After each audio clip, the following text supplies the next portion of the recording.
Hello and welcome to the 39 Minutes of Heaven we call the D1Baseball podcast. I am your host, Michael Patrick Rooney. Today's episode, as always, brought to us by our good friends at S2 Cognition. S2 Cognition delivers a revolutionary approach to helping athletes understand how in-game decisions impact their performance from youth levels all the way to the pros. The key phrase here is swing decisions. If you don't make good swing decisions as a hitter, whether that's baseball or softball, it's not going to work. And so how do you get better at swing decisions? You get yourself an assessment from the folks at S2 Cognition. This is great stuff.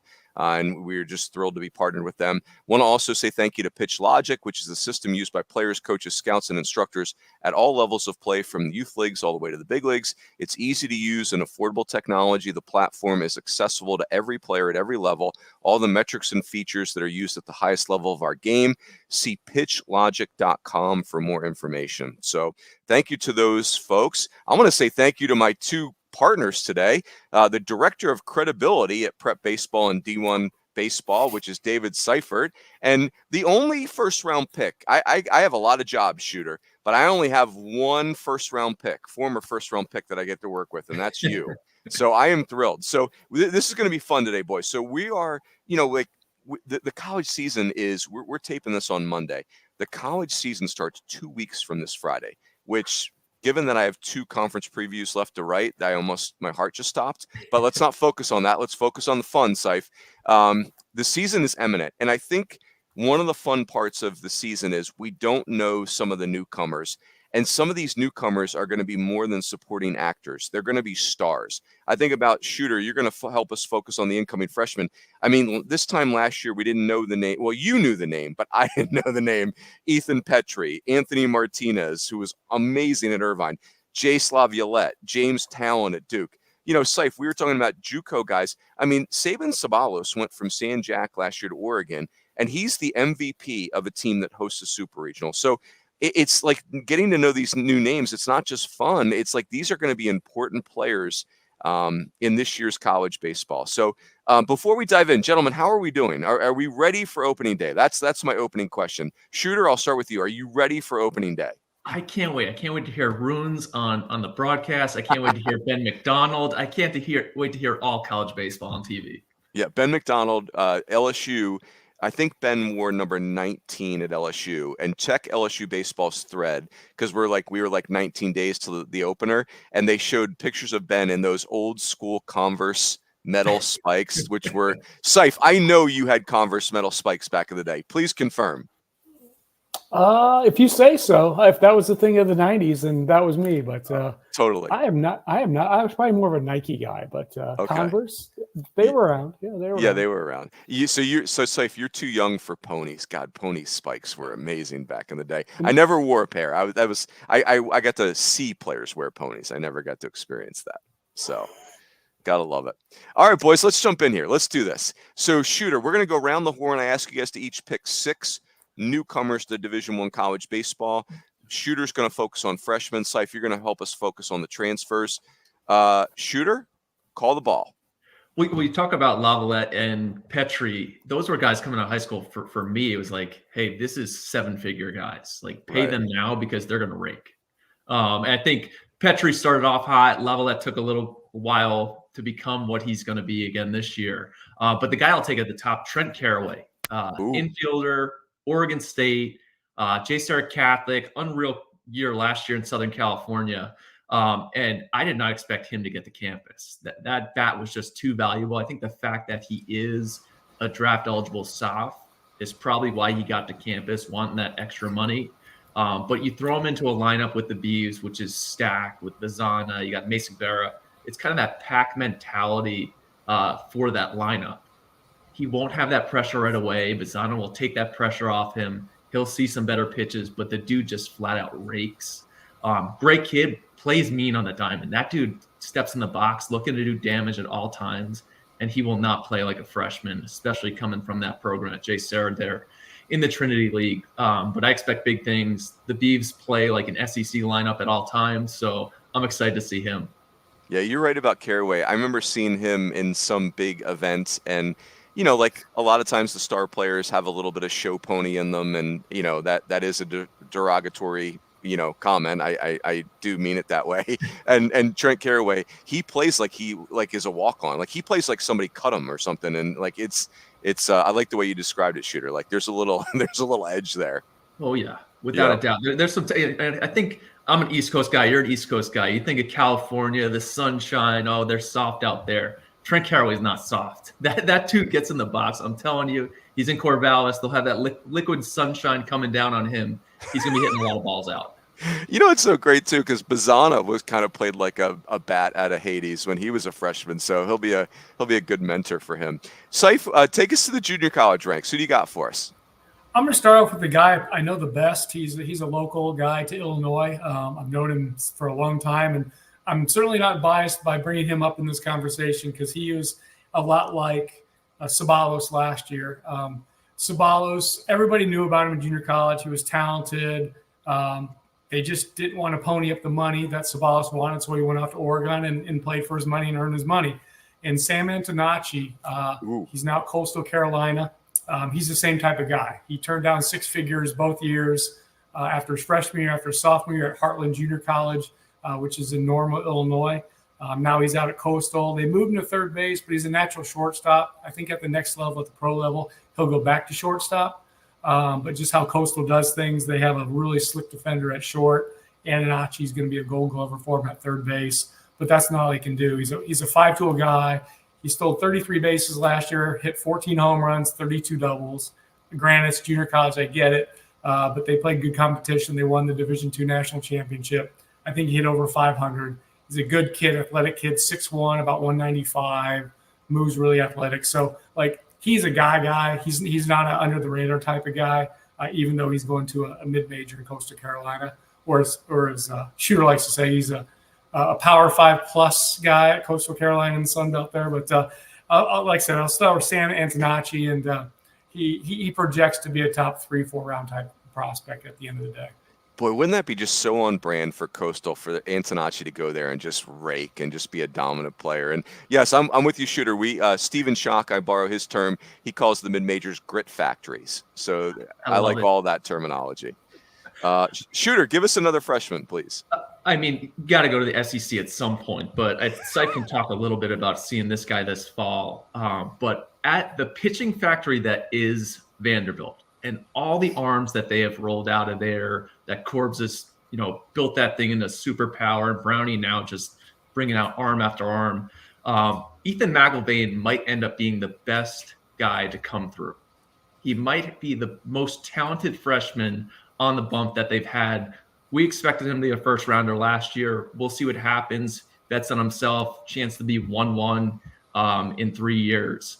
But the fact that he got to campus really elevated this Vanderbilt class. 1, 2, they already have a great weekend staff. McElvain's going to be pushing them by the end. And if they bring him along, like I think they will do and have done in the past, you're looking at a big-time postseason run from another freshman in the Vanderbilt black and gold. And correct me if I'm wrong, Shooter, but Chris McElvain was a very nice pitcher for Vandy. Very nice. I mean, I forget where he got drafted, Seif, but it felt like top 10 rounds. But no offense, Chris, but Ethan is a whole different animal. This is upper 90s from the left side. Yeah, he was blessed with the left hand, unlike his brother. But he could also really pitch. Chris, outstanding starter, attack the zone. I think the fact of what his brother did, so what Chris was able to do at Vanderbilt, just the toughness he brought to the mound, little brother has that. Just to go out in those wiffle ball games and stick ball games to force his way into the lineup, he's got to be tough. So he'll do really well there in Nashville. Yeah, I remember reading about. Go ahead. I saw him this fall at Vandy when Wake Forest came to town to Vandy this fall, and I saw McElvain on the same day that I saw Chase Burns and just both staffs, Wake staff and Vandy staff. And McElvain, he stuck out. The pitchability, it's good. It's not like a Hartle yet, and it didn't have the power of Chase Burns. But I mean, everything Shooter said is just spot on. I mean, the guy's was a first rounder last year. I don't know his signability story, but super impressive freshman. Yeah. Super impressive, anybody. Yeah, but to your point, for a freshman to stand out on that day when Wake versus Vandy, that's loud. Hey, Seif, give us your second JUCO guy. A second JUCO guy, probably no second best. I saw him in the Cape this summer. He's a two-way guy. His name's Cade Snell, first baseman. He'll start at first base for Alabama. At least that's where he's projected to start. But he also is a left-handed pitcher. He posted just ridiculous numbers last year in junior college. I believe it was Shelton State. I could check my notes here. But hit over 300 in the Cape. I believe he hit 342 in the Cape. And then, excuse me, he pitched for Wallace Dothan, Alabama. And he was the National Junior College Division I Player of the Year, where Antonacci was Division II Player of the Year. Snell was a Division I Player of the Year. So, like I said, he'll be a starter at Bama. He should also get some time on the mound. He's an upper 80s, touch a 91, 92 guy on the bump, can move the ball around and spin it, subtract. So he's not going to be your dominant SEC starter, but certainly talented enough to log some innings for an already good Alabama step. But Cade Snell. Yeah, that's a big name for them because they obviously have incredible pitching, but the position player group is very mysterious. I mean, it's basically Matt Gassetti and a bunch of newcomers. And so, and Gassetti, no offense, he's a really nice player, but he's not a middle of the order. So they're going to need guys like Cade Snell to really be able to, and it's encouraging that he was so good in the Cape. I love that name. Shooter, give us freshman number 3, please. You know, we talked about Ben McDonald on the broadcast. This guy actually reminded me of Ben McDonald, just kind of the makeup. He's from Louisiana, but Jake Brown at LSU. Huge buzz name throughout the fall, was outstanding in forcing his way into the lineup. Sounds like he's going to start in the outfield for the Tigers there. I liked him on the mound in high school. There's upside there. 6'3", probably close to 200 pounds when it's all said and done. But the left-handed bat, what I like most about it is the moxie that he brings. He's got the confidence. It's something that I don't think gets talked about enough, especially when going to LSU. Like the Yankees, the expectations are so high. Everybody that comes through there is an absolute dude. So when you walk in there, you have to kind of carry yourself with that confidence to expect success. Jake Brown does that, but it is a very similar personality to Ben McDonald, where I think Ben, once you got between those lines, it's laser focused. And then you get to hear him now just be outstanding in the broadcast. But I think Jake Brown's going to have a huge year, especially the fact that lineup is so loaded.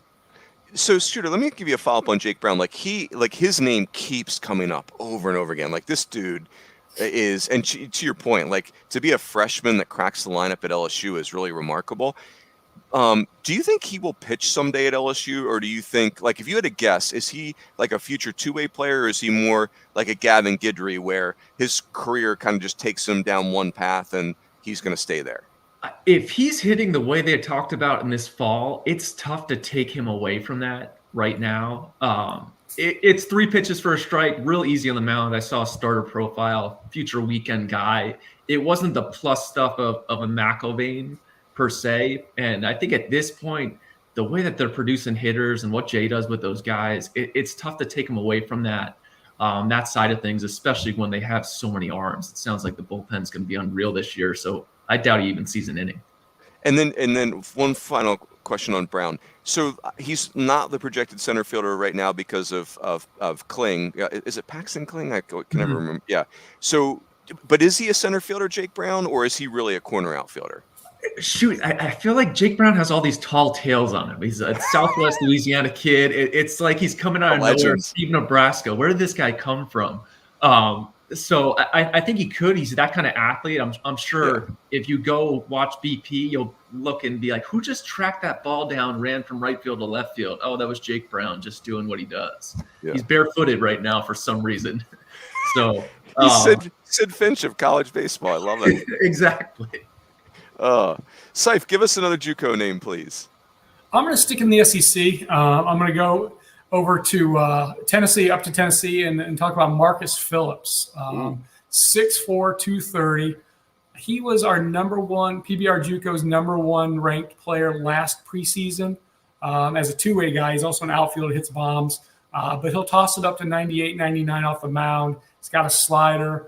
Fastball, there's nothing straight. So with that comes a lot of swing and miss, but with that nothing straight also comes with you need to command that. And I'm not saying he's a problem child with command, but he's really similar to Colby Holcomb from Mississippi State last year, who was one of our higher ranked junior college guys, went to Mississippi State as a sophomore, so not eligible. Phillips is the same way. Phillips is just a sophomore. Actually, he's a redshirt freshman because he got hurt last spring, didn't pitch other than a tiny bit, but still transferred to Tennessee. But again, he's up to 99. He'll sit 94, 96. I saw him this past fall against Virginia Tech. We were somewhere in eastern Tennessee. Where we're at, I don't even know where we're at for that fall scrimmage. But he is a guy. He's going to close for the Volunteers. So if you're a redshirt freshman and you're closing for the Tennessee Volunteers, you are something. But once again, he is not eligible for this year's draft, but he's definitely one to watch this spring. He's safe. So Phillips, if I've heard this correctly, is like a South Dakota kid or something. Like he's from way north, right? Does that sound right? Yeah. The story goes is I think he's from Sioux City, but his dad was up there playing professional baseball, married a local woman, and they just stayed up there. And so from Sioux City, I believe, was to Iowa Western, shorter trip, and he just stayed in there. You go to school, and the athleticism, 70 athlete. But stayed local for 1 year at Iowa Western again, but he redshirted, and now he's in Tennessee. Vitello will go anywhere for big arms, and he found another one. Yeah. Tennessee and Tony V, man, they recruit all 50 states with remarkable efficiency. Seif, when I think of Phillips, and I haven't seen him in person yet, I can't wait to. I'm picturing like Lawrence Taylor, who never got the memo that he should have played football. Like 6, whatever you said, like 6'5", 220, and then like an athlete too. Like good luck blocking that guy. But I'm thankful. He's a bit shorter than Dave Winfield, but that's certainly the type of man we're talking about. Yes. It's a great analogy. Winfield, it's like, I don't know why you're on a baseball field, but I'm grateful for it. So yes, that's great. Oh, awesome. Shooter, go ahead with another freshman, please. Stay in the SEC at Texas A&M, Gavin Adams. And I guess a year before their draft, the 23 draft, we put out our way too early mock draft, and we had Gavin Adams in the first round. One of my favorites. I loved what he was about. Kind of similar profile to Dylan Cruz. And then even the way the summer progressed, there was some swing and miss throughout the draft summer. You're in Southern California, so the scouts see you a lot, kind of oversee you. They cooled off a little bit. Not sure what his number was. We didn't cool on him, and I think he's going to really hit. It's just a professional approach from the right side. Ball jumps off the barrel. He's ultra athletic. He did some shortstop. He caught, played outfield. Not actually sure what he's going to do with A&M, but I think he's got a chance to really hit. I would keep in mind just with an SEC freshman, kind of like Lavalette, who started off slow. Oh, this guy can't do it. Well, you let him come along, and then you get paid off pretty big time at the end. Gavin Adams has that type of upside. Those two could be Bash brothers the next 2 years. So really excited to see what he does there. Yeah. Oh, I have so many thoughts. I'm so glad you brought up his name.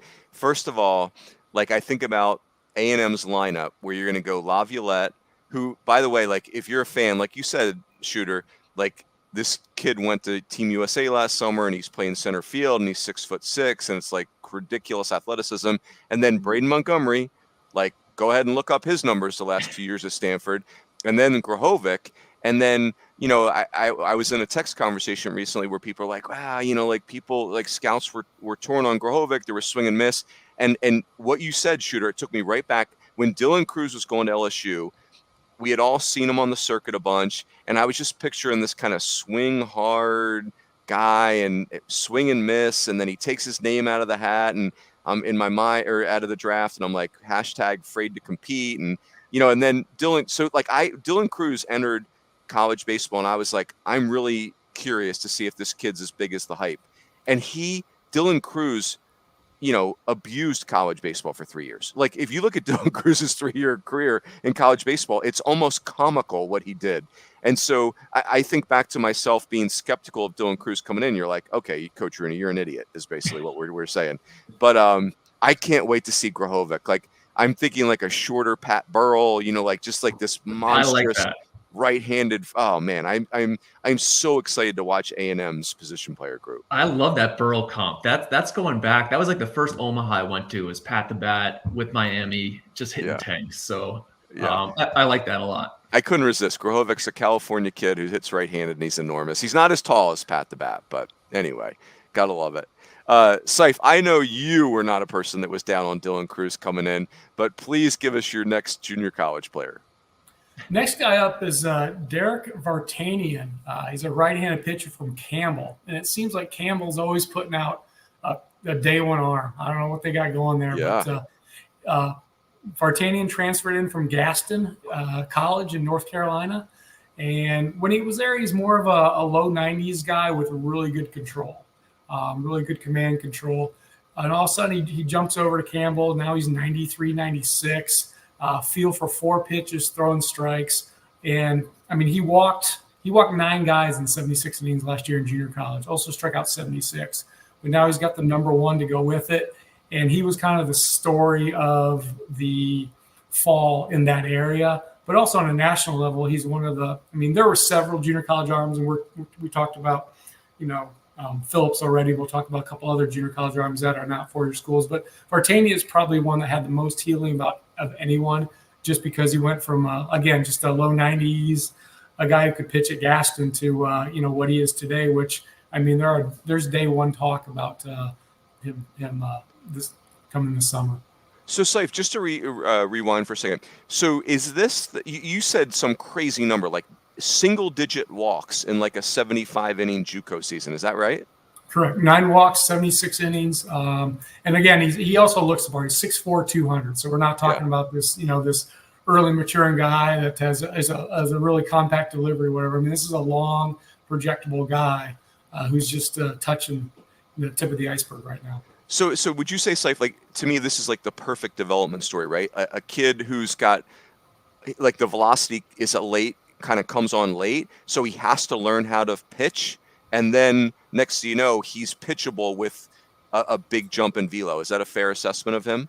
Yeah, very fair. And when I was looking him up in the prep baseball, in our database, looking through his profile, I believe when his last updated when he was his height weight was last updated when he was a junior to be senior in high school. And they have him listed at 5'8", 135 pounds. Oh my gosh. What you said, late bloomer, for sure. That's what this guy is. Now he's 6'4", 200, and just lighting it up out east. And what you said about Campbell, Seif, like I love it when programs just have incredible identity and sense of self in recruiting, and they just lean into that. And like that's Campbell. Campbell has been so good for so long, and they know exactly who they are. And so of course Vartanian is there. Like that is they hammer JUCO recruiting. That's some justice right there. Go ahead, Shooter. Give us number 5, please. I'm going to head the West Coast UCLA kid, Roch Cholowsky. And one of the excitement, I loved him in high school, plays with that chip on his shoulder. He was, I think, a 4-star quarterback. So he has that QB1 mentality, constantly winning. And I think UCLA needs a little bit of what he brings to the diamond. There is, I don't want to call it flair, but it's more like he exudes that confidence and goes out there to win. And it's not just, hey, I'm going out here to show and look good. I'm out here to step on your throat and win this game. So having that winning mentality, they're in the pack there. I think this is their last year in the pack before they go over to the Big Ten.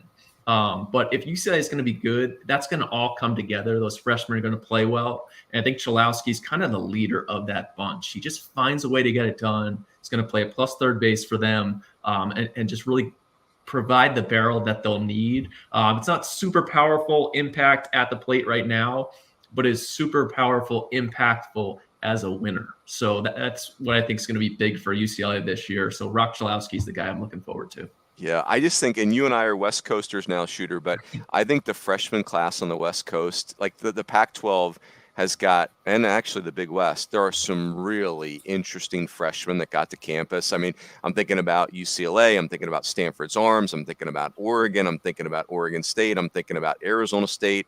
I mean, up and down the league, there's some really intriguing. I mean, Santa Barbara's got a freshman arm that sounds like a, future top 10 pick, and it's going to be, it's going to be fun. Cholowski, by the way, quarterback of Hamilton High School in suburban Phoenix. Hamilton High School has been so dominant in Arizona high school football. Like, it is the program. They actually they tease it, and they don't call it Hamilton High School. They call it Hamilton University, because it's like that dominant of a football powerhouse. So like he wasn't like just a joking around high school quarterback. Like if you're the quarterback at Hamilton High, you are a quarterback. No, he had Notre Dame quarterback offer. So he had some big time offers. I think he potentially UCLA football, but he's all in on the baseball side now. Oh, now I like him even more that he was considering my Fighting Irish. Yes. Yeah. Seif, what do you give us another JUCO guy, please? I'm going to head over to the ACC and talk about Gavin Adams. He's a right-hand pitcher. He was at Indian River, Florida last year. Now he's at Florida State. He's projected to be the number 3 starter for the Seminoles, and they kind of rebuilt the rotation this year. But he fits right in. He's a power right-hander. Above average slider. He'll run up to 97. I believe he touched 100 this fall, but if you want to go say, what's he going to pitch at? He'll pitch more at the 96. But again, he's that long, lanky, projectable, big arm. And he started slow this past fall at Florida State, but he ended with a really good outing at Alabama, which is where he touched 100 miles per hour. So he's a day one. I mean, if he puts it all together, he's a day one talent. We had him, Prep Baseball, we had him as our 4th-ranked junior college talent going into last year's draft. And he was actually the highest. He got drafted in the 11th round, but he didn't sign. But he was our highest-ranked guy that didn't sign. So he's back, and he's firing bullets, and he's another good one. And, again, could be a day one guy, probably more of a 3rd or 4th round talent if he just, improves a little bit, but there's definitely day one potential. So Seif, talk me through the draft. So this kid's an 11th rounder. What I hear you saying is he checks every scout box except for maybe like just day in and day out performance hasn't. Like if you're a scout, you see him one day and he just tears everybody up. Then you might see the next day and it's choppier. And so like if I fast forward, if that all comes together at Florida State, they've got like a dude. Is that kind of a fair synopsis of the scenario? Yeah, I think the ding on Adams last spring was Indian River put him in the bullpen, and not that they should. The coaches are there to win games. Have been that hot seat before. So, but he was pitching on the bullpen in junior college, so that's kind of a big ding, right? Yeah. But I think at the end of the day, it just was a matter of money. Team was offering X and he wanted Y, and they were X $100,000 apart or whatever it might have been, and he just bet on himself, and he's going to go to he's at an ACC school now, and he's going to put up some numbers and show the stuff and earn his money. No different than Sabalos did last year. Even though Sabalos is a position player, Adams a pitcher, it's the same type of deal. So I don't know the specific details, but generally, it's just about dollar bills and betting on himself. So that's what he did, and he's definitely shown the improvement already, and has definitely moved up some scout draft lists already as well. Yeah, it's a great point you made there, Seif. It's like if you polled all 30 organizations, every 30 for 30 would say, yes, we would love Gavin Adams in our system, like 100%.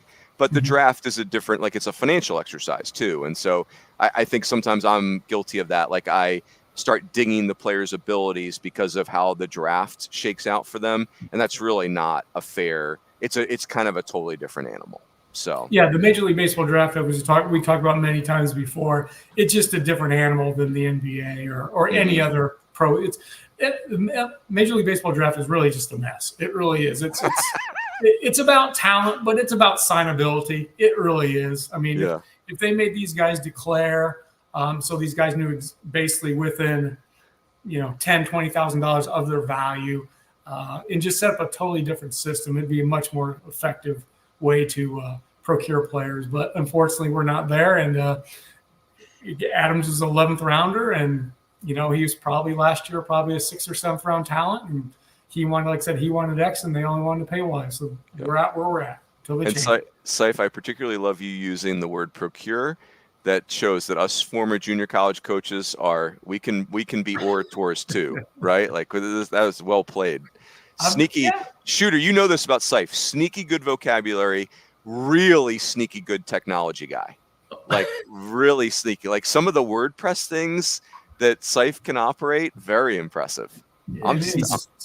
Not sneaky bad vocabulary and pronunciation of last pronunciation name. guy, not your no. Yeah, that's right. Rooney. Hunt. Got it. Seif would call me Rodney. Yeah, that's an NP on pronunciation. So that's okay. Not everyone can be a 5-tool player. Shooter, let's take us home. What do you got? You have a little Econo pack here for us? Yeah, I'm gonna wrap us up with a trio, kind of with from my side of things, with the way recruiting has gone. Right, the SEC's blowing up. National recruiting's become a huge deal. But what I've seen a lot the last few years, Northern California kind of getting poached. The guys are more something about NorCal versus SoCal, where the NorCal kids are more apt to head out to the SEC or Big 12. They're not against going east. Whereas a lot of SoCal kids, they stay UCLA, USC, ASU, UA. And still some of these NorCal kids are at Stanford. We talked about those big time arms they have in the freshman class. But at the top, a right-hander from our number 1 freshman class, Arkansas, Gabe Gaeckle, who's got outstanding stuff. And it's kind of similar to Thatcher Hurt. It's swing and miss stuff, can really spin the baseball, knows how to compete. They're just some electric arms coming out of Northern California. And the fact that he's going to Fayetteville, he'll be with Matt Hobbs for 3 years, has a chance of probably starting the weekend this year because of the swing and miss. They have an excellent class at Arkansas beyond him. But Gaeckle's kind of at the top of that NorCal bunch where, hey, these guys are headed out of there. Nolan Stevens at Mississippi State, left-hander. He's a two-way guy, some power at the dish. I think his upside in the mound might end up being pretty important for the Bulldogs' success, even as soon as this year. And then a guy who stayed on the West Coast but went up north, Toby Twist, who is really highly ranked for us. An Oregon recruit, left-handed arm. Actually a two-way himself, but he got hurt early on in his high school career. I think he had Tommy John, so kind of got lost in the shuffle, missed out on the summer circuits, but now it sounds like he's doing big things again, and we loved his upside in the mound early on. So I think we could be hearing a little bit about Toby Twist and Nolan Stevens, but especially Gabe Gaeckle, all NorCal kids. Yep. It's funny. I talked to Mark Wasikowski today promoting the Shriners tournament coming up at the beginning of the season. He, like, Toby, I asked him, like, hey, who's a newcomer that we should be we should be ready for? And Toby Twist was literally the first 2 words out of his mouth. That kid sounds super exciting. He was a top 10 national guy for us at one point. And then the injury really curtailed things, but the ability to spin the baseball and just a hardworking kid. So I'm glad to hear he's back on track. Oh yeah, they I mean, Oregon's got tremendous depth of pitching. Oregon's got 2 veterans back in Aon and RJ Gordon, plus all those freshmen that threw last year. And so for an incoming freshman to be able to kind of carve a role out of that is incredible. So we might have to do a full-on, you and I just do West Coast podcast. Yes, we'll call it Toughness and Charisma. There we go. East Coast meets West Coast. So, very good. Seif. So we're going to do one more junior college player. Who do you got for us? Do you have Mike Piazza? Do you have Kurt Schilling at a Yavapai College? What do you got? Who's the next Mike Piazza? Now, I got one even better. I'm going to go with a guy, Kendall Rogers. I can't go on a D1 podcast without mentioning Kendall. I got to get some. Oh, I love it. Get those goodie points. Yeah, I got to give Kendall some goodie points. But Jaxon Jelkin, he's now at University of Houston. He started his college career at the University of Nebraska. Went to South Mountain Community College down in Arizona last year. So, Era, you are very familiar with. Go Cougars, yeah. Go Cougars. He's a 6'5", 190-pound, just lanky, loose right-hander. Kendall saw him up to 96 this fall against Texas A&M. Sat 93, 95. And the best thing about Jelkin, he's a lower slot guy, but there's a 70 slider. He's got plus the better slider in there. So when you're spinning it from a lower slot like that, you kind of just stand out because not a lot of guys can do that. Now the bad spot on Jelkin is the kind of the command comes and goes. Houston describes him as their wild thing. So right now they have him listed in the starting rotation. At the end of the day, with the lower slide and kind of the fastball that moves a lot, that's hard to command. He may be a closer type of guy, but Jaxon Jelkin is definitely one to watch this spring based on what he did in junior college, but also what he did this past fall at Houston. Yeah, he sounds super fascinating. And Seif, I apologize if you said this already, but he was drafted, right? He just didn't sign. Is that correct? I think he was like a 13th rounder or something like that. That sounds correct. Yeah, I can. I love the way, while you're looking that up, I love the way Houston set up their rotation. If it plays out this way, like you said, I mean, Jelkin could end up in the pen, and that's fine too. But they've got a wily veteran, Antoine Jean, who was at Alabama, kind of came in there with Connor Prelep. And so he's going to be like a very trickery left-hander. And then Jelkin's just going to be kind of blow your doors in right-hander with a wicked out pitch. That could be a very fun 1-2 punch for Houston. So. Yeah, Jelkin was taken in the 14th round by the Dodgers. Yep. I don't know if you concur with this, Seif, but in this day and age with a 20-round draft, if you were picked, you have my attention, right? There's just not that many slots anymore. It's I'm not getting drafted anymore because I'm related to somebody. If you're one of those 20 picks, who was the football player one year that they drafted a quarterback and he had never even picked up a baseball before? Oh gosh, I won't remember it, but I think it might have been Tony Rice, my beloved quarterback of Notre Dame, who got drafted. I'm not even sure he played Little League baseball, but I'm so old. I'm so old. I can remember when the White Sox selected Ron Schuler's daughter. Schuler was the GM at the time, so there you I'm not go. trying to one up you there, but that was a pretty big from that. Well played, Seif. That will do it. So, boys, this was so fun. Great stuff. I think this gets me even more juiced up for college baseball to start in a couple weeks, because it's we know we spend all this preseason talking about the things that we think we know. What are rankings based on? Rankings are based on players who excelled last year. And what we don't realize is that there's this next crop of kids who we don't know. Now, you guys know them, but the average fan like myself doesn't know these guys. And so, oh man, this gets me jacked up. So good to see you fellas. Hey, let me end on this. Shooter, do you have any plans for the first few weeks of the season? Will you get to any college games? I'll be at so many high school games, but I will definitely be watching them from the command center, as I tell Seif. I love that. Seif, what about you? Do you have road trips planned for the beginning of the season?